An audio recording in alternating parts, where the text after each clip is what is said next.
And hello, everybody. Welcome to Narrative Live on a Tuesday evening. That means it's the countdown. It's the Countdown Tuesdays with Noel Kassler. How are you, Noel? Nice to see you again. I'm excellent, Zev. Thanks for having me. Looking forward to getting into it. Oh my God, there's so much news today. It's such a busy show. And we should say right up at the top that Scott MacFarlane, who many of you must know from Twitter, the NBC reporter for Washington, D.C. station. He also does a lot of stuff on MSNBC. The best reporter on this beat about the insurrection and all the crime investigations, all the indictments on the investigations. He is going to be right here on Narrative in the next 30 minutes or so. So we're very excited that Scott's going to join us because so much was happening today in the courtrooms, especially around the 3%ers. So we're going to get into that a little bit later on. The show is jam-packed with news. I'll keep the banter to a minimum this evening. Where are we? But let's talk about what's happening in New York right now, because things are beginning to open up with coronavirus, at the end of the coronavirus. Yeah, they certainly are. I mean, rumor has it there's going to be fireworks tonight in New York City, signifying, I think, this, 8% vaccination and the reopening. And California opened today. That they're doing an official reopening today. So things are coming back to normal. It scares me, to be quite honest, after what we just went through with variants still out there and a good chunk of the country not believing in vaccines. I'm not going back to normal. It doesn't feel like it's time to start kissing strangers in Times Square, but it's always time to kiss strangers. But it's 600,000 people is where we're at today. That's the death toll as of today. Right. So we're still in a very serious crisis, obviously the most serious one we've had. And you're right about there being a lot of people who have not been vaccinated, and those people are very susceptible to this new variant that is here. I mean, the Delta variant, this very deadly variant, is here, and a lot of the MAGA supporters, mostly Republicans, have decided not to get vaccinated for whatever anti-vax reasons they have, and that may be very, very dangerous as this new variant comes along. So, the President Biden was at NATO yesterday, or was maybe the G7, but it was really underlining the importance of everyone needing to get vaccinated. He's really concerned about what's still up ahead. So I hope people do that. Absolutely. But you're not going out tonight. You're going to look at the fireworks. Can you see the fireworks from where you are? No, I'm not. I came up here. I'm up in the country right now, so I'm not in the city. I'm not a fire. Yeah. Safer. Stay away from those strangers at Times Square. Anyhow, exactly. They're never good for you. So, I mean, I don't know if you watched Merrick Garland. He's, ever since we've been saying on Narrative that he should be out speaking more, he's been out speaking more, and that's great. But what he said today was kind of, to me, alarming. And I don't want to be alarming. I'm so scared of being alarming because we're in a very difficult time. You don't want to set people off. But today's press conference, which basically spoke about them recognizing that there was a need to look at these white supremacy movements and label them as domestic terrorism, was supposed to be a good thing. We should all be rallying around this idea that, here's the DOJ finally taking a look at these people as domestic terrorists. But the way they're doing it is not very convincing. So basically, they're only going after the people that are being violent. They're not going after the people who are inciting it through speech, because there's an amendment in our Constitution that protects that speech. And trust me, I love that amendment. Everybody likes the free speech amendment. We should all be allowed to say what we need to say, except in this case when you might be wanting to overthrow the government in a violent way, which we've now seen them doing. Does that free speech deserve protection? I'm not so sure it does, because this is why Donald Trump is not getting indicted for the events of January 6th. This is probably why the entire leadership, as we'll go through tonight, of that insurrection is not getting indicted, is because they were just speaking their mind. They're allowed to, they're entitled to, they have a protection around free speech. All very well and good, but look at what they're inciting. Look at what they've done, and look at where we're heading. I mean, we're heading into a situation by next year's elections where we may no longer have a Democratic majority in the House. That is very, very, very significant. And from there, it's kind of game over for democracy. So we really need to focus on how important and how we can protect free speech within the context of the fact that we may be losing our democracy in the next couple of years. Absolutely. And things like 8chan, things like QAnon. I mean, you had somebody who was a Q-tuber, which was somebody who put QAnon conspiracies on YouTube, get elected to Congress, and Marjorie Taylor Greene. Right, exactly. Just today, she had a press conference saying we need to strip Dr. Fauci of his pay. It was a Stop Fauci, press conference. She had 4 members of Congress standing behind her rather. She had American flags. She was doing that under the sort of official, I don't know what the right word is. She was doing that as a member of Congress. Yeah, right after apologizing on the one hand for the Holocaust comments. Now she's doing this thing. Fauci should be stripped of his pay. The people who should be stripped of their pay is Marjorie Taylor Greene. I mean, exactly. You've got a situation where these people have broken the rules. I mean, firstly, I don't understand how they get to sit as House members and incite coups and insurrections and whatever that is anti-constitution. This is not within the Constitution. We do not allow this kind of behavior within the Constitution. There are limitations on the things you can say, on the things you can do, and in the things you can be in favor of if you're a member of the House. And we need to get really serious about this, because this sort of, following the current order or following the existing orders and laws is fine, but it's not going to be enough. So it's maybe not fine, in fact. As I look at what Merrick Garland is doing, I feel like he's back in the old days. We're sort of stuck in a bygone era where let's pretend 4 years of Donald Trump never happened. Let's pretend that there was no insurrection on January the 6th. Let's just go back to where we were before and pick up the rules from where we were before and try apply those rules to domestic terrorism. And they do not apply. This is a domestic problem. It's a brand new problem. Although we have had rebellions before, we've had insurrections before, those too have been illegal. Maybe this domestic terrorism is not the right way to approach this, because under the Constitution, insurrections are not legal and you can't overthrow the government. We can, but under extreme circumstances. So the thing that really worries me is that we're applying these rules that were created to combat Al-Qaeda, to combat ISIS, and we're applying them to domestic terrorism, and it does not apply because these people are sitting in Congress, and we need to do something about it. And they intend to ultimately take over the presidency again and reinstall Donald Trump, if you believe them, by August. I don't even know how they'll pull any of that off. But I'm worried. I'm personally concerned that we have an attorney general that isn't as in tune with the real needs that and the real crisis that we're in right now. All of us spent the last 4 years, banging on the doors of every powerhouse in America, trying to get rid of Donald Trump because he was an existential threat to America. And why are we ignoring that existential threat now by sort of whitewashing it, by ignoring all these instigators of the insurrection? I do not know, but it does scare me. It scares me too, and it's like we discussed with Glenn Kirshner a few weeks ago. The symbols of justice are 2 scales, right? And right now they're really out of balance. So job number 1 for the new attorney general to come in, for Merrick Garland, should be like, the public demands justice. It's about more than going back to business as usual. It's about like serving the needs that haven't been served. We've seen bad people get away with things for 4 years. We've seen them ignore subpoenas. We've seen them flout the law, and we've seen them tear down every norm we had in this country. It's not like it was before, and it'll never be that way again. That's what Donald Trump does. Look at Atlantic City. You think Atlantic City is the same now after he started his casinos in his 80s? No. He's pulled out of town, but the place is basically a shell of what it once was. There's some good people that live there, and I'm just using them as an example. But that's what he does. He breaks things.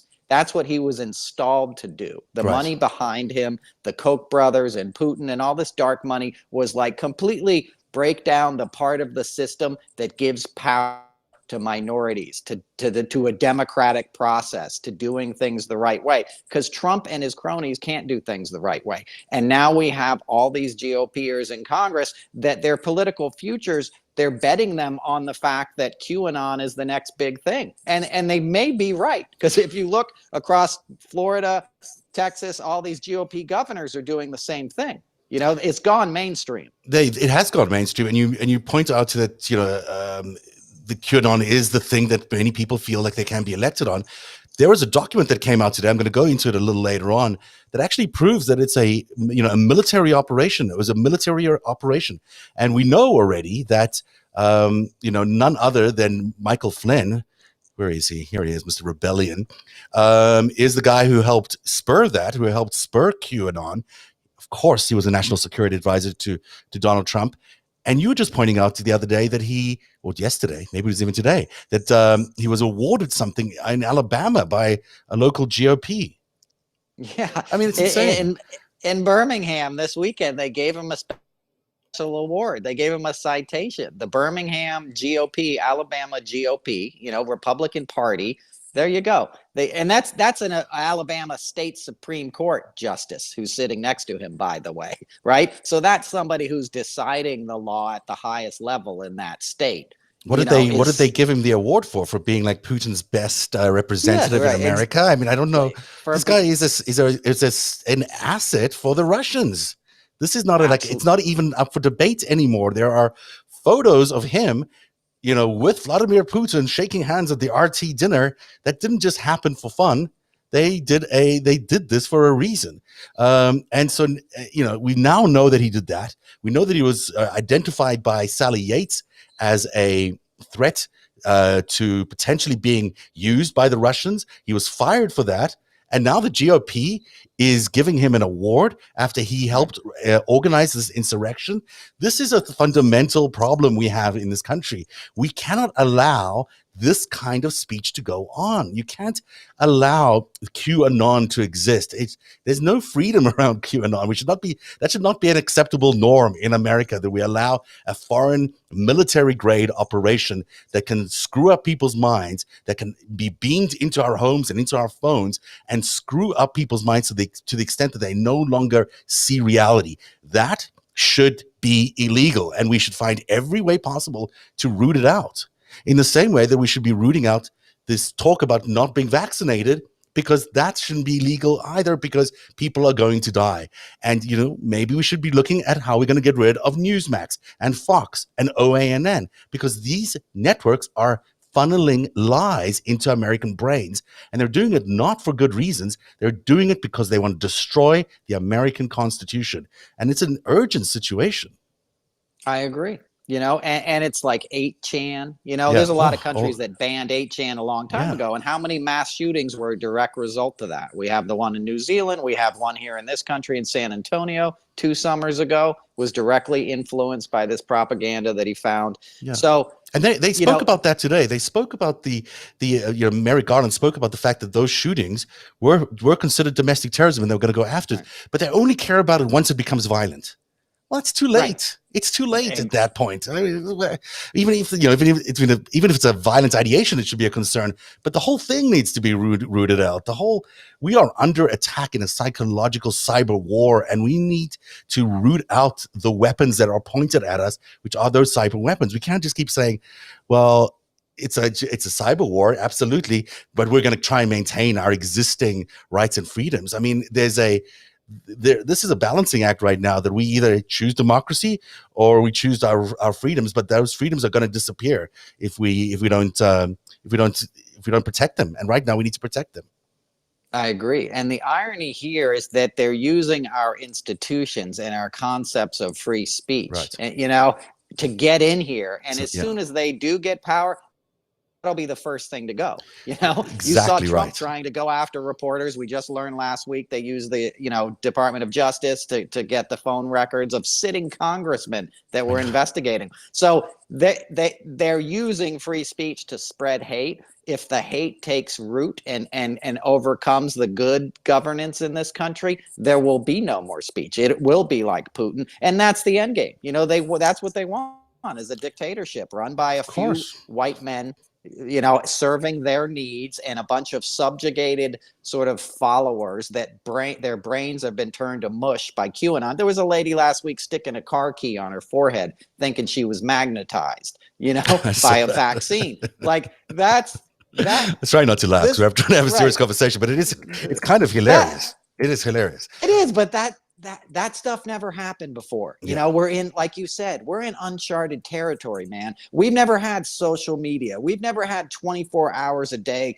plugging into poison and conspiracy theories. We don't know what it does to your brain, but now we're seeing the results, right? We've never seen this we've never seen this in the world. I mean, it's not like anyone has ever tried to take down a major superpower before in this way. This is a democracy that the world has, rallied around, has been the basic cause for the basic underpinning of the modern order since World War II. We are under attack from our enemies using these psychological weapons and using this propaganda to destroy us.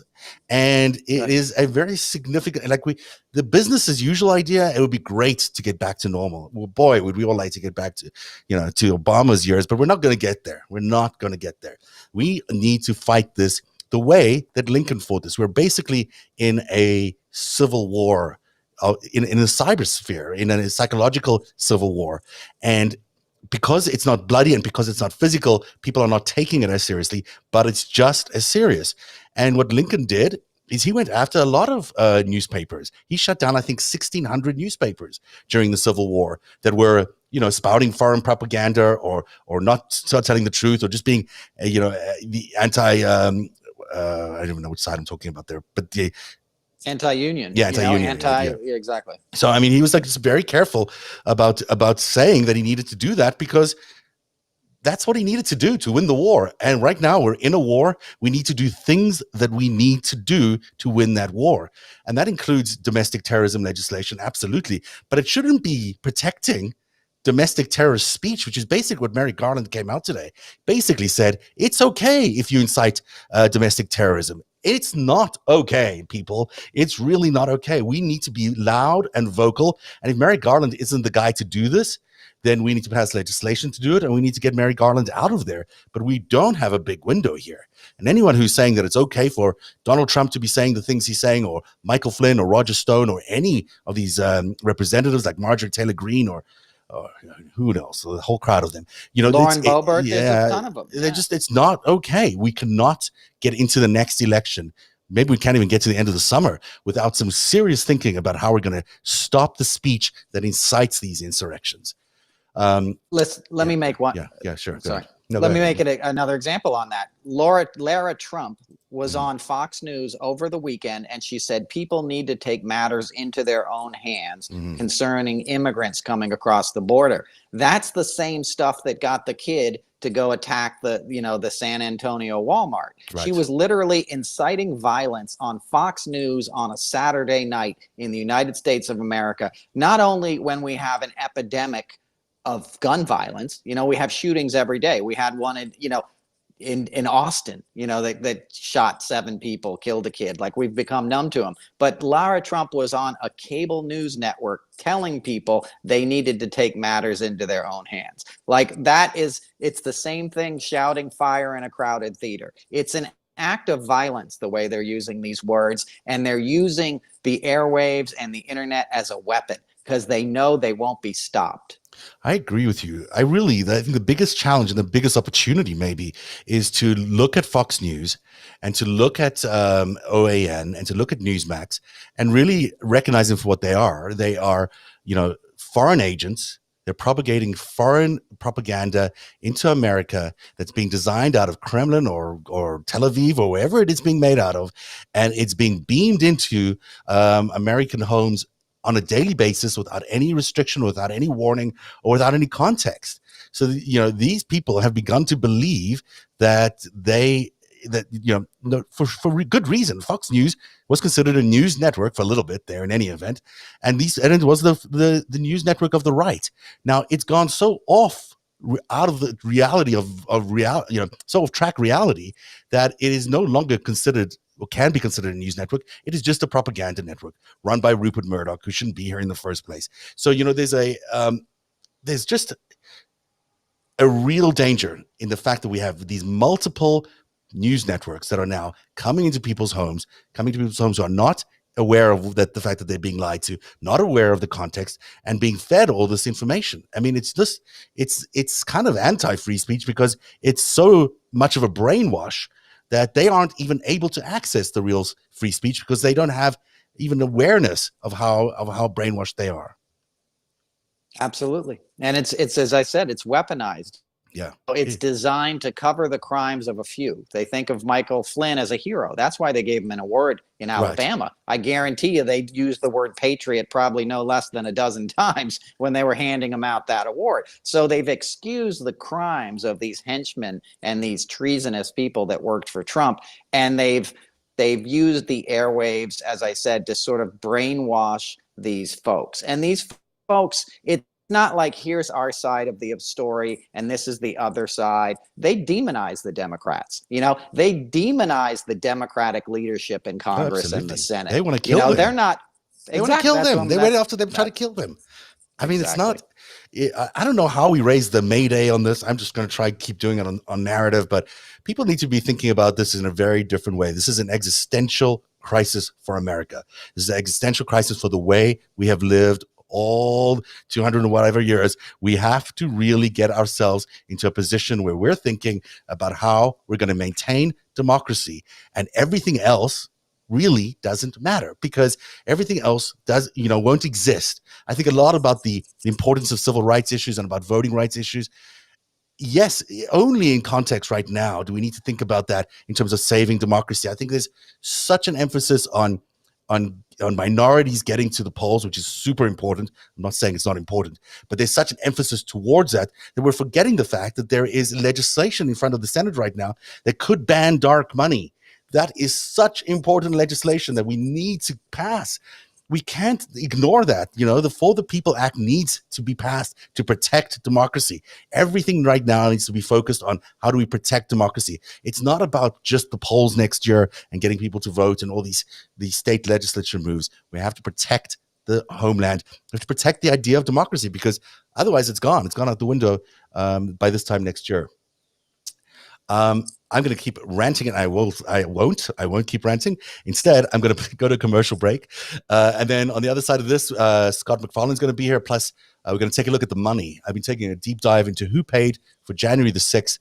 Some of it won't surprise you, but it's another thing to look at, because it's certainly not all coming from domestic sources. And we'll be right back after this with that. Now that summer is almost here and COVID is almost gone, this may be a good time to get some things off your to-do list, like maybe getting life insurance. My mom is really good with finances, and she's always telling me, what about life insurance? It's so important. And I can tell you that Policy Genius is a great place to get life insurance, because you can compare quotes from over a dozen top insurers all in one place.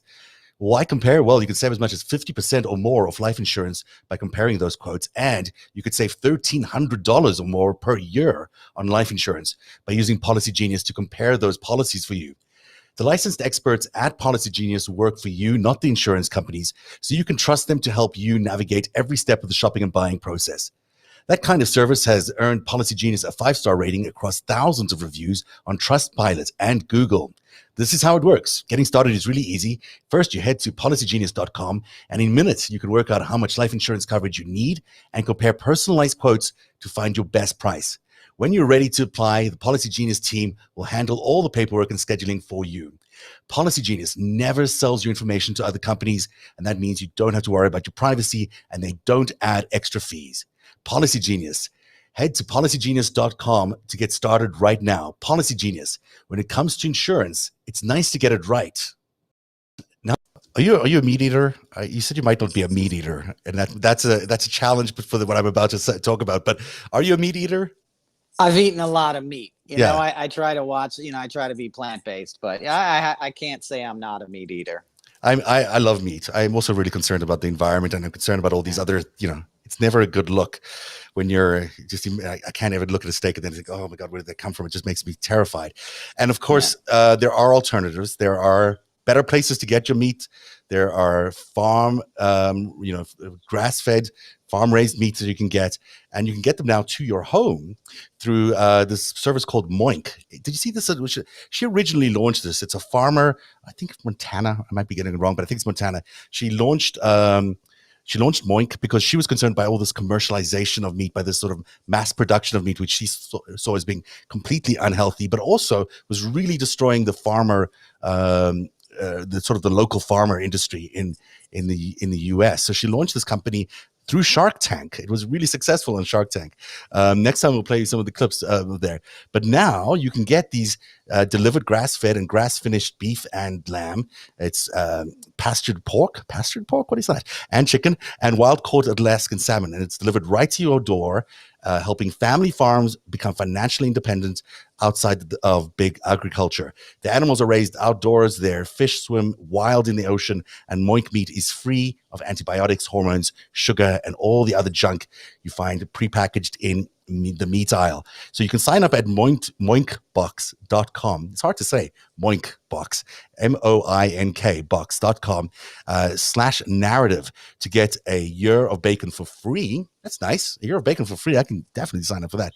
And then pick up whatever meats you want. They'll be delivered first to your door, and then you can change it every month if you don't like it. If you want to change it, you can cancel and do whatever you want. The prices are reasonable. And if you do it right now, if you go to moinkbox.com /narrative, NARATIV, you'll be able to get your free bacon for a year. Who doesn't like free bacon for a year? So join Moinkbox. Bring home the bacon. Bring home the bacon. I have to just do one more time. Moinkbox.com /narrative, NARATIV right now. And listeners and viewers to the show get free bacon for a year. That's 1 year of the best bacon you'll ever taste for a limited time. Spell MOINK. Thank you. Spelled moinkbox.com /narrative. That's moinkbox.com /narrative, and get your meats for a whole year of farm raised and grass fed, and it's all delicious and save the environment too. And you get to help Narrative because we rely on these sponsors to pay for this programming because it's expensive and it's all we've been doing. So, please support them if you can. All right, now we get back to the show. We should talk a little bit about the money, because the money that we've been looking at, trying to find out where the money for January the 6th came from, is really, really interesting. Last week on the show, we did the case against Roger Stone. It was a really popular episode as we started unpacking, what Roger Stone was doing on the 5th and the 6th. You remember he was hanging out with the Manhattan Madam, amongst many other things, at the Willard Hotel. Well, we're going to pick that up today and look a little further into what he did. Now, picking up from where we were earlier in the show, look at these three gentlemen. You got Roger Stone, Alex Jones, and Mike Flynn. All of these guys publicly conspired about having an insurrection on January the 6th. Two of them, I can't find Alex Jones, although I'm pretty sure he did speak about it, spoke about instituting martial law. Each of them had a role in organizing the events of January the 6th in terms of bringing people together, on planning it, and all whatever it was. Each of them had a role in leading an element of that, whether it was Roger Stone in terms of the Proud Boys and the Oath Keepers, and now also the 3%ers. Alex Jones in terms of his InfoWars crowd that were there everywhere, were paying to even speak to the crowd. And Mike Flynn, we know, was part of the QAnon buildup and how QAnon was created. And each of them had a role in terms of funding Stop the Steal. They had a ton of events. They had a ton of video. They had a ton of calls for people to support what was going on January the 6th. And yet each of them is not being indicted because of free speech. I don't know. That doesn't seem to cut it for me, because it's not just free speech. There's money, there's organization, there's planning, there's leadership, there's contact with all these people. It can't just be free speech. It's got to be much more than that. And we spoke a little last time about how, conflicted Roger Stone really is. In terms of the fact that he was connected to every single one of these organizations in some way or another. MAGA, Women for Trump, InfoWars, the 3%ers, QAnon, the Proud Boys, and the Oath Keepers all have connections to Roger Stone. And yet he seems to be thinking that he's going to get away with it. Right now, at least, there is no indication that he's even being questioned or indicted or will be for anything that he's done during that period of time. And just one last thing before I let you jump in here, Noel. We spoke last time about the Willard Intercontinental Hotel and how close it is to the White House. And I got the satellite image so everyone can really appreciate how close it is. I mean, that big building you see between the White House and the Intercontinental is the Treasury building. It's basically inside the White House complex. So the Willard Hotel is the White House, basically. If you want a place to stay, that's where you stay. Now, many people are now saying, as we said for the first time last week, pointed out that there were 50 people, according to the Manhattan Madam, who were staying at the Intercontinental Willard, 50 people, that perhaps people should be considering that as a war room. Seth Abrahamson is out there saying that that was a war room, according to some warrant indictments that he's seen. We'll ask Scotty about that, but we don't know that for sure. All I can say for sure is that it does seem like 50 people, including Roger Stone and many Proud Boys, many Oath Keepers, were all staying at the Intercontinental Willard Hotel. And look how close it is to the White House. So, there's a feeling that something very serious was going on there in the Willard Hotel that amounted to a command and control center for the insurrection of January the 6th. So far, none of those people who were in that command and control room have even been questioned, because they weren't, conducting violence, as it were, on the day of January the 6th. So, I mean, you've spoken a little bit about the Willard Hotel before. I know I'm interested again, if you could talk a little bit about that, but also just the general thinking around how close that is to the White House and how it can be a command and control center for January. Like you said, I mean, it's practically in the compound. When I was a bike messenger, I worked on Capitol Hill, and my main account was the Congressional Budget Office. I was assigned there every day. And back then, you used to deliver to the east wing of the White House. You literally used to bring packages up to the guardhouse, like 10 feet from the building. Wow. There's this little sort of guardhouse where they check IDs. Yeah. And I would drop off packages. I would also drop off documents and House resolutions at the Willard all the time. Right. It was one of my, if you were bringing something to somebody who was doing business at the White House, it was either at the Willard Hotel, it was at the White House, or it was at the old executive office building, which is on the other side of the White House, the western side. Right. So, like you mentioned, the money, there's big money behind 50 people staying at the Willard Hotel. And there's a sort of a presence of officialdom in staying there as your command operation. And you mentioned Roger Stone and all the ties that he had. He was also just pardoned in December. And when he was on trial for a year, he tweeted out a picture of the judge in his case with a bullseye over her face, right? So you couldn't have a more dangerous man who's basically given the middle finger to justice and saying, I'm above the law the entire time. And then he gets pardoned. What does he do? He starts an insurrection. I mean, he is a Batman villain. It's all right. It really is. It's right in front of your eyes. You see what they were doing. Basically, the whole thing is like, how are you going to stop us? I agree with you. Whole thing, I think that's exactly what's going on. It's this kind of very dangerous game of cat and mouse. But because they've got, I assume they're all pardoned. I assume the reason we've not seen more action around them is that they're pardoned. I'd hate to think that that's not the case. I'd hate to think that there's another reason for that. That would be even more terrifying in some ways.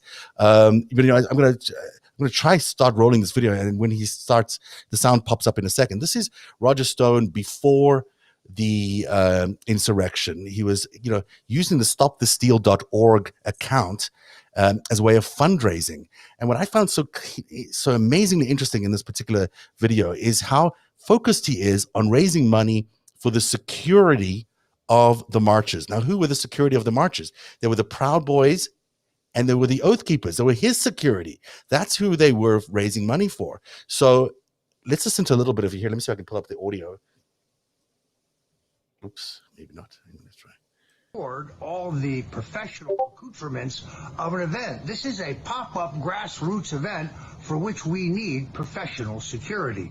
We don't have a wealthy donor like George Soros waiting in the wings to write a check to subsidize our political activism.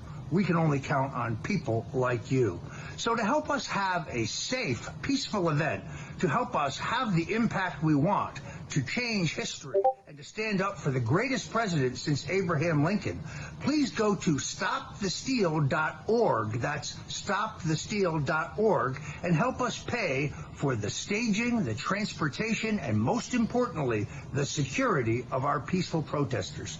Thank you, and God bless you. I mean, there's a lot to talk about in that video in general, but I mean, he clearly is raising money for an insurrection, and people, he doesn't say he's raising money for the Proud Boys and the Oath Keepers and the 3%ers to be showing up in their military gear to storming the Capitol. But that's what he's raising money for. He's calling it security, but that's really what it is. And he's also throwing in an anti-Semitic dog whistle. We don't have a George Soros to cut us a big check. He's subliminally like giving them their their marching orders. He's invoking the hate speech that they're already trafficking in to ask them for money. I agree with you completely. I think there's such a risk Trump will tell people, go and I'm going to meet you at the Capitol. Then So clearly, Alex Jones getting instructions from someone at the White House to do something pretty crazy. Scott MacFarlane, can you hear us finally? I can. Sorry for the inconvenience. No worries. I'm glad we got you on. So glad you're here. Everyone's got to follow Scott MacFarlane. If you don't, he is the source for the best information in everything that's going in Washington, D.C. Regarding the indictments and involvement in the insurrection. And Scott, it's just terrific that you've spending some time with us tonight. Today was a big day because not only did we find out that the Oath Keepers were much more significantly involved, but there was an attempt to keep them in jail for a longer time while we figure out more of what they were up to. Can you let us all know what happened during the Oath Keepers that were recently just indicted in the insurrection? Yeah, this is a group that's like the Oath Keepers. It's another far-right group accused of conspiracy. They're actually called the Three Percenters. Oh, sorry, I meant the Three Percenters. I'm sorry. Yeah. I meant the Three Percenters. Sorry. It's a parallel group, so it's easy to conflate the two. The Three Percenters, which, by the way, are named after, in their minds, the colonial era, when during the Revolutionary War, 3% of the colonists took arms up against the British. So they think of themselves as revolutionaries, and the feds say when they were on Capitol Hill January 6th, they were making Revolutionary War references. But the new revelations today are actually much more severe. They're saying at least one of these accused 3%ers, a guy from California named Russell Taylor. This is him here, I believe. Well, I don't know which one of him is here. On the right. On the right, okay. With the hat. Okay. The feds say he was conspiring as early as November to disrupt the January 6th elections, and that this group of 3%ers was talking about violence against anybody who didn't overturn the 2020 elections. It's a very granular, very colorful allegation against a defendant we haven't seen even in the most serious cases so far. There are 6 men accused in this group of the 3%ers. All these people are from California, all of them charged with conspiracy. You're looking at really what is the epicenter of this sweeping prosecution, because they're accused of planning ahead, as you see from that court filing, planning a group of armed fighters, bringing gear, knives, goggles, pepper spray or chemical spray. What's more, here's one of the more illustrative things in the allegations. Some in this group are accused of driving from California to Washington, D.C. that day to avoid raising red flags at the airport. Right. For what they had in their bags. And what did they have in their backpacks? It seems like there was a lot of ammunition and certainly a lot of weapons that they were ready to use. Things that would have been spotted by anybody at an airport who checks bags. Chemical spray of great quantity. Certain types of knives. There are allegations here also that perhaps there were some taser devices or hatchets that were brought to the Capitol that day. This group came significantly armed. We talk about guns a lot. A lot of the Republican members of Congress say this was no armed insurrection. Nobody had guns. But I push back in 2 ways. First of all, there are 2 defendants, at least 2, who are accused of having guns that day. These are aside from these guys already, right? Earlier. Aside from these guys. Yeah. But these guys also, according to federal prosecutors, know D.C.'s gun law being particularly strict and might have been trying to circumvent it. Right. So I want to show you a couple of pictures from the earlier reporting on this, and then just get your, this, I guess, so this is Russell Taylor. The guy driving the car is Russell Taylor, I'm assuming, not the guy with the flag. Is that right? Well, the guy driving the car is symmetrical with the guy from the previous picture. Yeah. Sorry, California. So who are these people? Do we know who these guys are? 3%ers, they're all, from what I'm seeing in the charging documents, they're all men. They're all men, in their 40s, 50s, I think perhaps in their 30s. That man there, Alan Hostetler, is the top defendant in the case.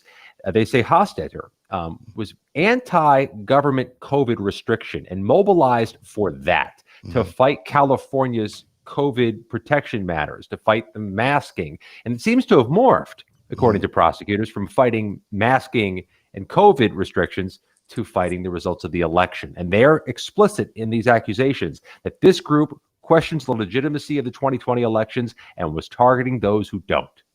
Earlier on in the show, we we're talking about how deep rooted this sort of QAnon psychological weapon is in transforming these sort of these people into any sort of version of operators or cells or whatever you want to call them as they want. So they were able to turn them from anti-vaxxers or anti-maskers into insurrectionists seemingly quite easily. It's terrifying, really, when you think about it.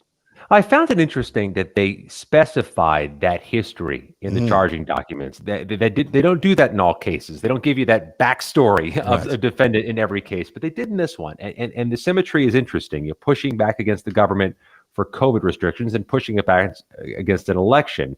It's possible they're trying to show a pattern. They're trying to show what maybe inspired a conspiracy.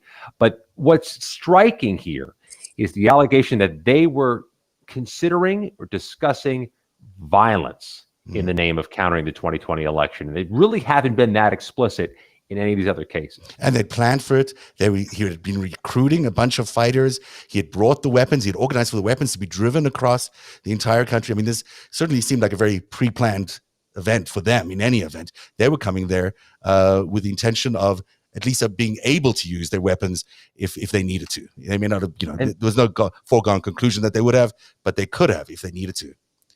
The conspiracy component of this really is the critical component. There are so many defendants, such a variety of cases, but these cases where they allege conspiracy, a few dozen, really are the epicenter of the prosecutions. Now, Noel, do you want to jump in?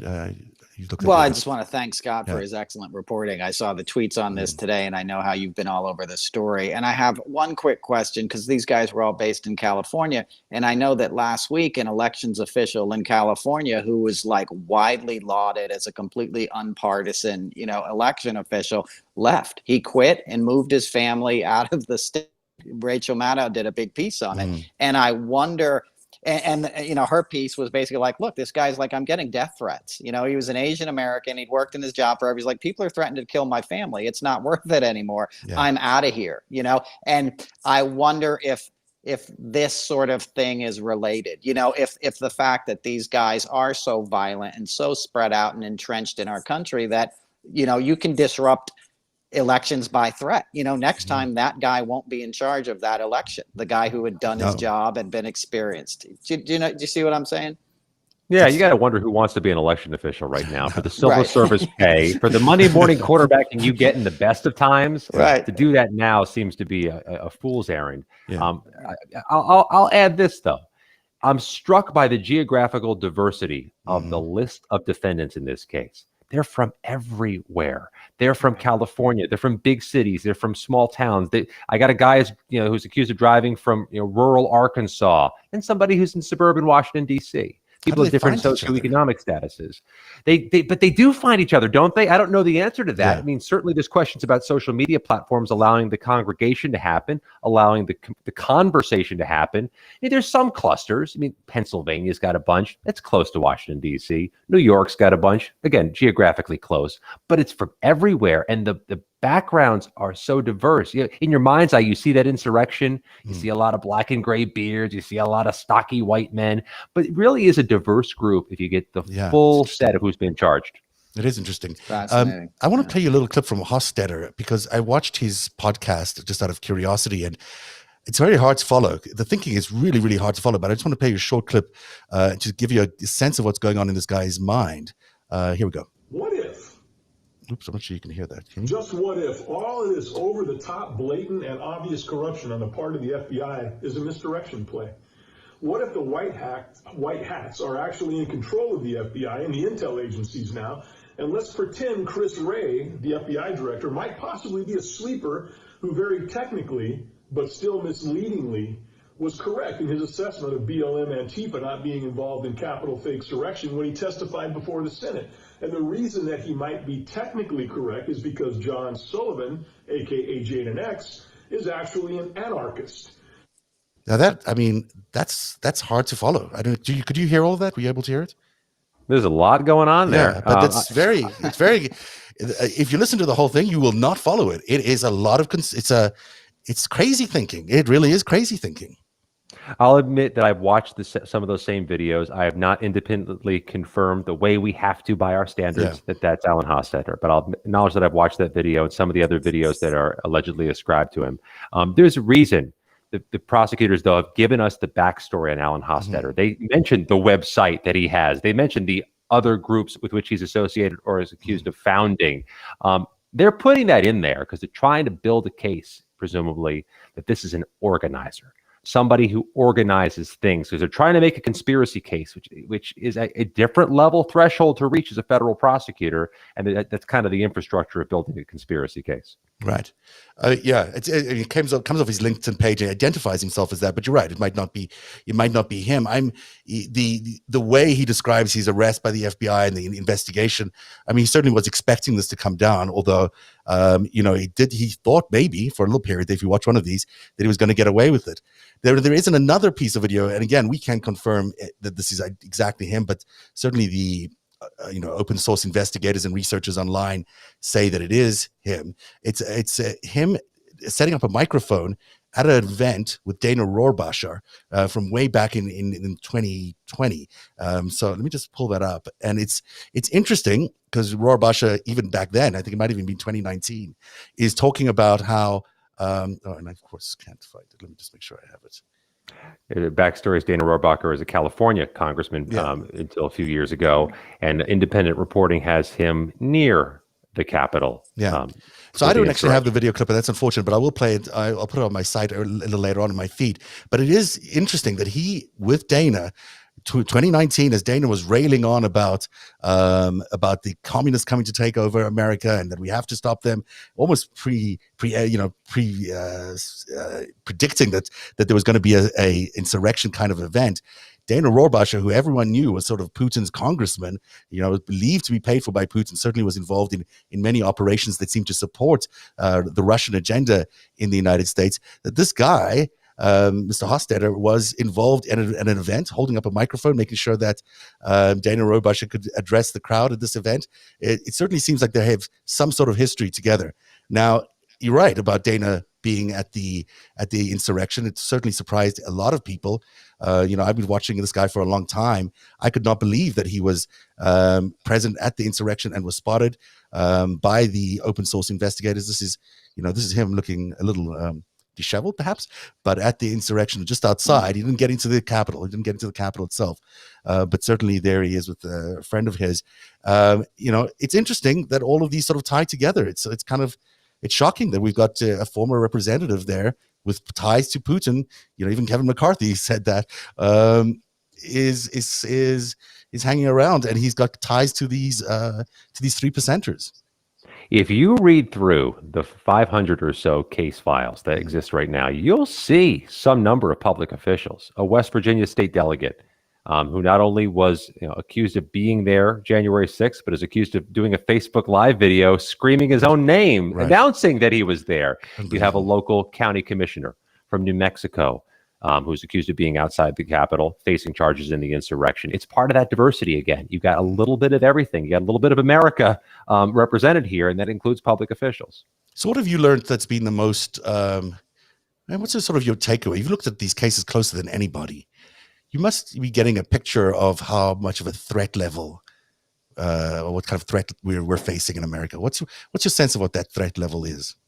Let me just say immediately, the case filings are scary as hell. The brazenness with which people are accused of doing what they did, the fact that some of them don't recognize it to be a crime or don't recognize what they did was illegal, leave that aside. Of all the cases I've looked at, the one thing that stands out to me as important is a case of one of the accused oath keepers, John Schaefer. He's pleaded guilty. He's promised, as part of his plea agreement, to cooperate. In fact, there was a reference to him getting witness protection during his plea hearing. There have been, I think, 3 other pleas so far in the federal cases. None of the others were required, or at least announced to require, cooperation. So if anybody's asking rhetorically, where is all this headed?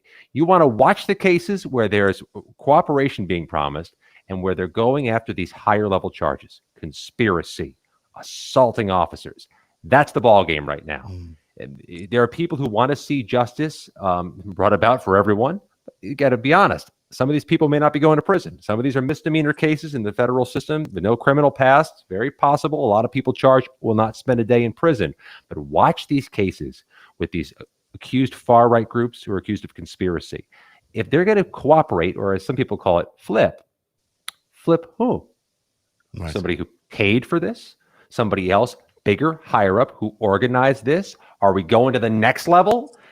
That's where the whole show is right now. And I try to block out, I want to report on everything, but I'm trying to focus in a little more on that and a little less on some of the lesser charges where things are just going to resolve themselves. That's very, I mean, that's, it's very astute and smart of you. And certainly what we've been doing here on the show is looking at those organizers, looking at the Roger Stones, Michael Flynn's, Alex Joneses of the world, and asking the question, will they ever be indicted? It doesn't even seem like they've even yet been approached by authorities. There's not even any questioning going on of these guys. It seems like a long time to wait after an event, not to at least interview them. Oh, it's the frustration, but also the beauty of the federal justice system. They do not comment on cases until they're closed, and they don't show their cards until they feel like they have to show their cards. So we don't know what we don't know. Right. We don't know with whom they've spoken. We don't know who they brought in for interviews until they want us to know that. Sometimes they accidentally put things in a charging document, and we're good at spotting them.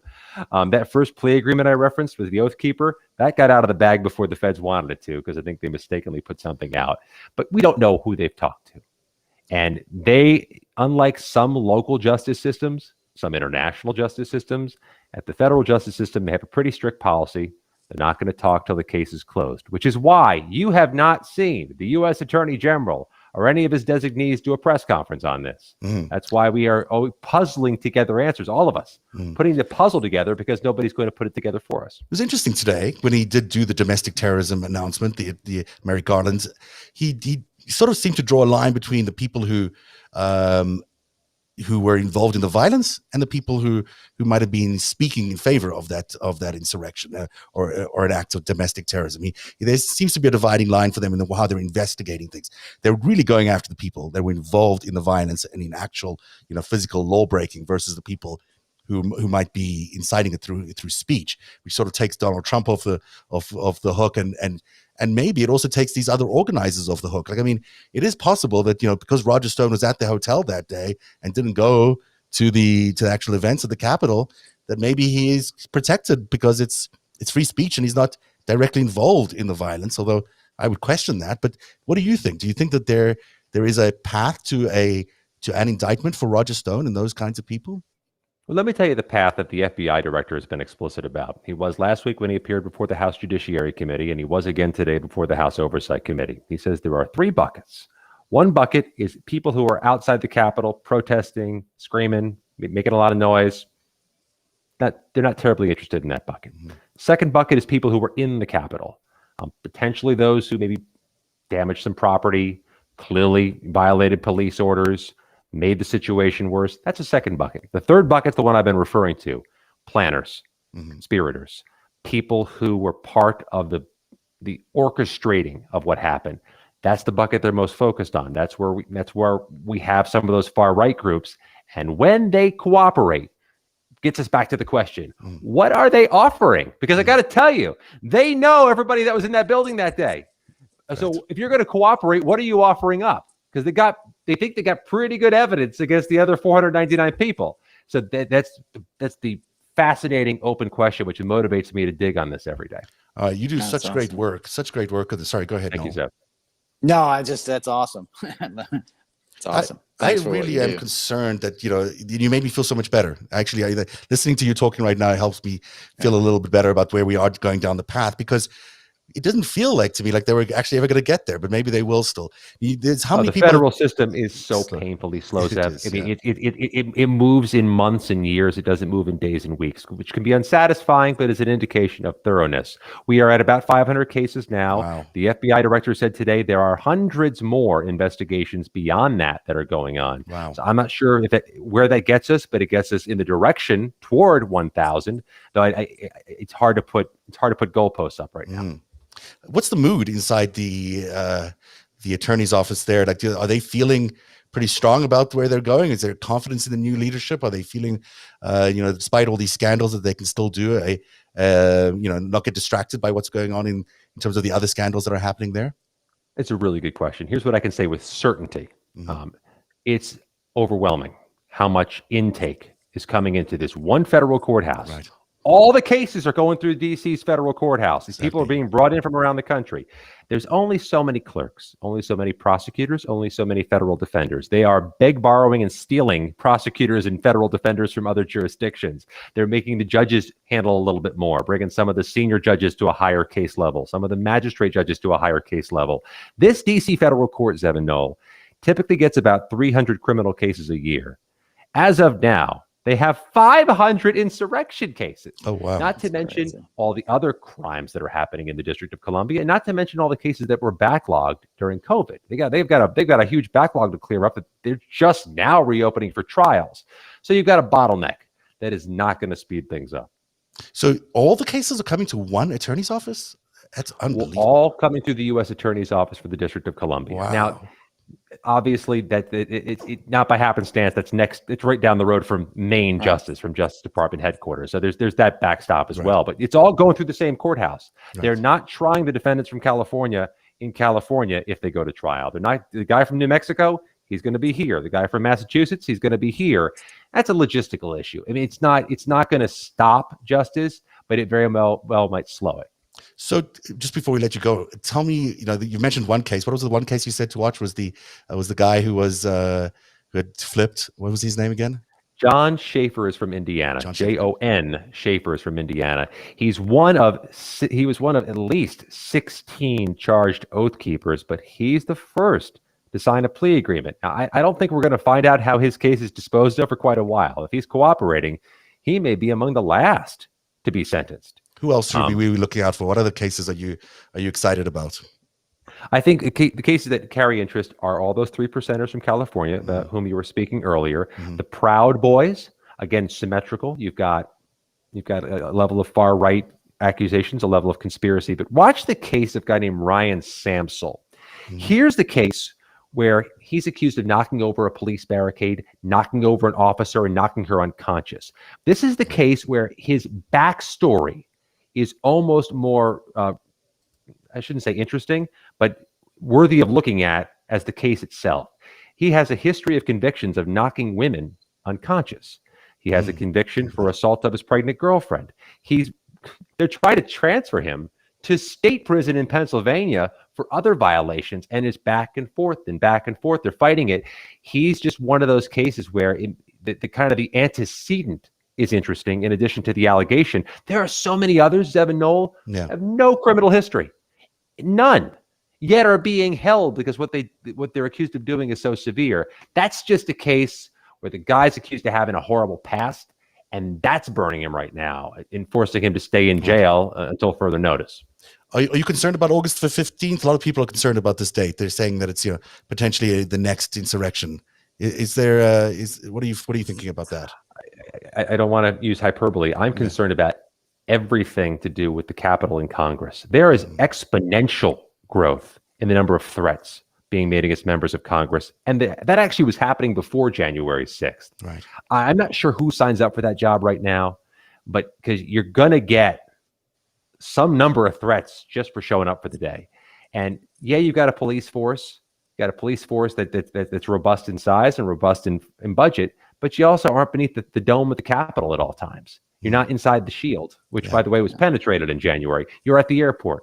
You're flying back and forth. You go home at night. There's a district office in a strip mall next to a post office. So I take this very seriously, and which is why I think we all need to focus more on this, less on the politics of it, more on the reality of it. What's going on with these guys, with these women? What's their deal, and what's the next threat? Yeah, absolutely. I'm just thinking about Gabby Gifford as you were talking there, and me too. Just really shocking to think about that. The vulnerability. Yeah, that's where the soft spot is. Yeah. Noel, any questions for Scott before we let him go? I probably kept him longer than we should have, but no, just keep it up, Scott, and thank you for the perspective and the insight and the wonderful reporting. It's chilling, but it couldn't. I know that courthouse. I lived in DC for a long time. What a time to be covering this. It's ironically right next to the Capitol, as Noel knows. It's right down exactly. the street. It's all metaphorical. Scott Yeah. McFarlane, thank you so much for joining us, the NBC4 Washington investigative reporter. You also see him lots on MSNBC. You have to follow him on Twitter because he's the best source for everything insurrection. You can also check him out on Sirius and XM. So thanks, Scott. I really appreciate your time, and hopefully we'll have you back again later on as we continue to investigate this. Anytime, gentlemen. Thanks. Cheers. Thank you. Thank you. That's great. What a terrific Smart insight. guy, dude. Yeah. I'm Yeah. sorry. I mean, it seems to be the sun is really bright today in here. Yeah, but it's so great to get his perspective because it is a lot of work as he is going into every little bit of detail on every single case. He's read every single one of these indictments. He really has an understanding. He sounded a little bit more positive than I was about what might happen up the chain. It does seem like that they could still be going after Roger Stone or Alex Jones and others, because that's the reason they would have flipped these guys in the first place. Absolutely. No, absolutely. It's very heartening. And, the Department of Justice doesn't exist to appease Twitter, and I'm somebody who's on Twitter, come on, arrest everybody now, Right. and that's not how it works. It's hard work and it's a lot of documents. And there's, like he said, there's they normally get 300 cases a year and they've had 500 since January or whatever. So can you imagine the caseload? Can you imagine being the people there and having to deal with oh my God, there's another 100 cases that just landed up on my desk? It's just insane.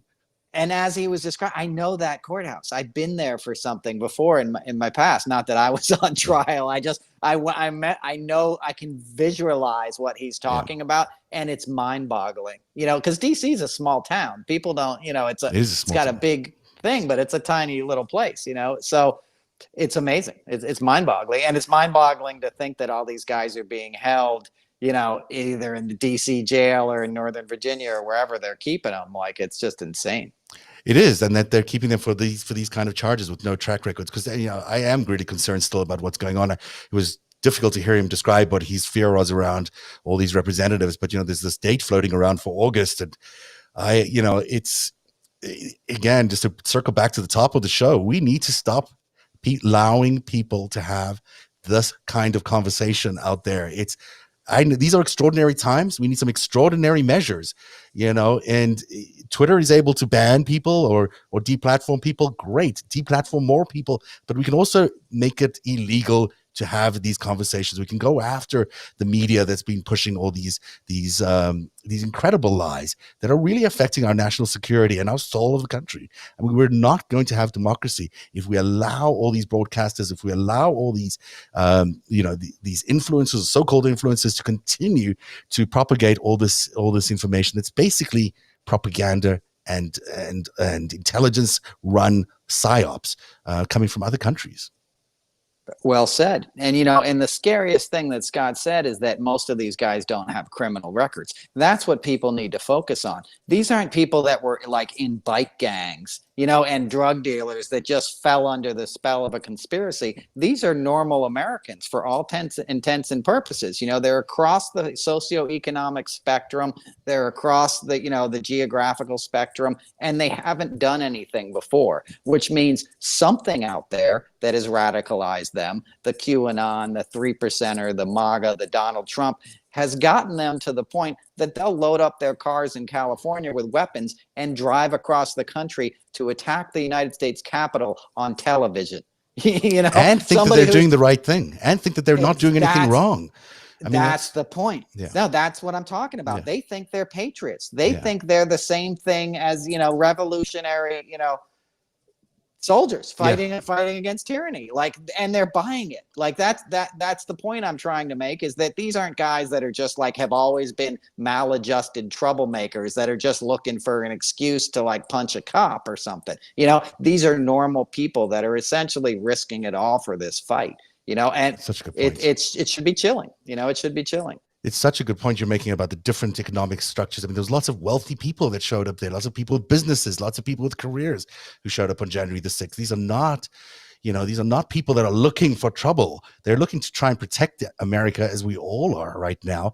And yet, because of this intrusion of foreign psyops and propaganda, their brains are being maladjusted into areas that are just untrue and just plainly wrong.